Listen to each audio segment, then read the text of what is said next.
जय श्री कृष्णा। राधे राधे। आज के इस वीडियो में आप जानेंगे होली कब है, साथ ही होलाष्टक कब से कब तक लग रहे हैं, वह होलिका दहन का शुभ समय क्या है।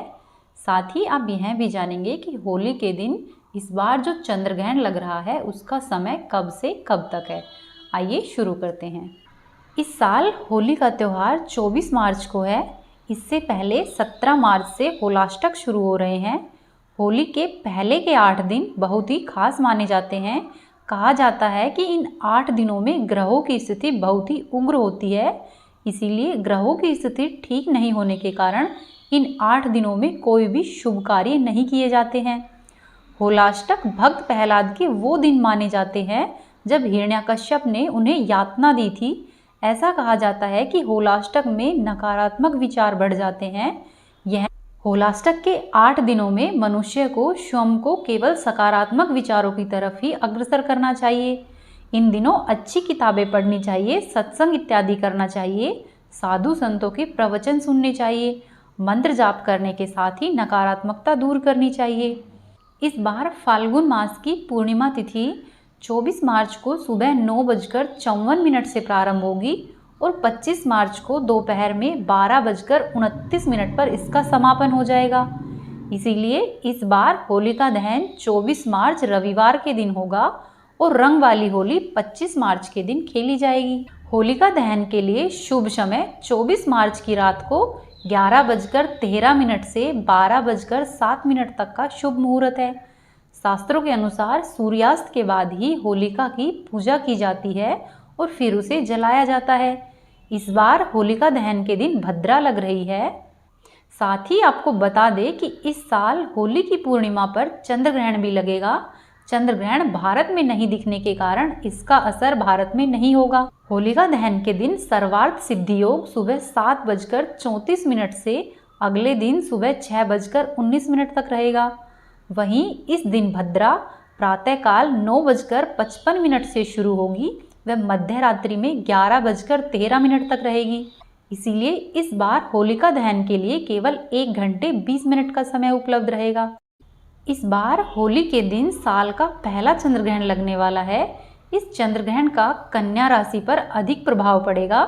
चंद्रग्रहण का समय सुबह 10:24 से लेकर दोपहर में 3:01 तक रहेगा, यानी कि चंद्रग्रहण की कुल अवधि 4 घंटे 36 मिनट होगी। लेकिन भारत में नहीं दिखने के कारण इस चंद्रग्रहण का प्रभाव वह सूतक समय भारत में मान्य नहीं होगा। आप अपनी पूजा निर्विघ्न कर सकेंगे। फाल्गुन पूर्णिमा पर होलिका दहन से पहले होलिका माई की विधिवत पूजा की जाती है। इसके लिए आप सबसे पहले सूर्योदय में उठे और स्नान करने के बाद साफ सुथरे वस्त्र पहने। शाम को होलिका दहन के स्थान पर पूजा की थाल लेकर जाए। वहाँ पर पूर्व दिशा या फिर उत्तर दिशा की ओर मुख करके बैठे। सबसे पहले होलिका माता को उपले से बनी हुई माला अर्पित करें। फिर रोली, अक्षत, फल, फूल, माला, हल्दी, मूंग, गुड़, गुलाल, रंग, सतनाजा, गेहूं की बालियां, गन्ना और चना इत्यादि सभी वस्तुएं प्रेम पूर्वक अर्पित करें।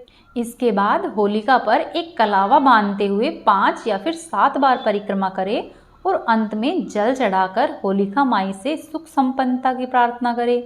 शाम को होलिका दहन के समय अग्नि में जौ या फिर अक्षत अर्पित करें। इसके अलावा नई फसलों को चढ़ाते व भूनते हैं। वे इस भुने हुए अनाज को घर में लाकर अपने घर में सुरक्षित रखते हैं और कुछ दाने प्रसाद के रूप में स्वयं ग्रहण करते हैं। वह ऐसा मानते हैं कि इन भुने हुए अनाज को वर्ष भर तक घर में रखने से घर में धन धान्य में कोई कमी नहीं होती है। शास्त्रों में ऐसा करना बहुत ही शुभ माना गया है।